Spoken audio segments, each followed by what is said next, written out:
Alright, it's the weekend, so I think I'm going to try another new recipe. Today I'm going to take a swing at making Earl Grey Tea Cake. These are just the icing ingredients because we're going to start that process first. I've got 3/4 of a cup of whipping cream split into 1/4 cup. This is 2 tablespoons of loose Earl Grey tea and 1/4 of a cup of confectioner's sugar and a 1/2 cup of mascarpone.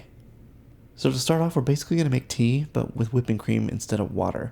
So get a nice simmer on your 1/2 cup portion of the whipping cream, then stir in your Earl Grey, take it off the heat, let it cool down, covered for about 30 minutes to an hour. Next up, preheat that oven to 350 because it's time to make a sponge. Take a little round cake pan thing like this one and give it a good rub down with butter. I'm not sure why exactly because the recipe says to then line the pan with parchment paper. Maybe the butter helps the parchment paper stick better or something. I don't really know. Okay, so in a medium bowl, let's throw in 1.5 cups or 190 grams of all-purpose flour, a tablespoon of loose Earl Grey tea, a teaspoon of baking powder, and 1/2 teaspoon of granulated sugar. Whisk it all together real good and then set it aside. Now into our trusty mixer, we're going to throw a whole stick of butter and a cup of sugar. Cream those babies together for about 3-ish minutes until it's light and fluffy. Then get the zest from an orange and mix that in real good before adding a couple of eggs. Do it one at a time so each one gets mixed in really good. You might have to scrape the sides a little bit, that's no big deal. Now dump in that flour mix that we whisked together earlier and run it on low until it's just combined. Drop a 1/2 cup of whole milk in there and then let that mix in too, but just a little bit. Finally drop in 1/4 cup of chopped dark chocolate and fold it in with a spatula.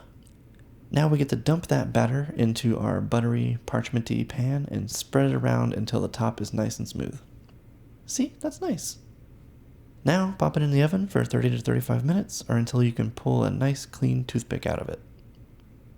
When it comes out, set it on a cooling rack for 15 minutes and then lift it out of the pan to finish cooling.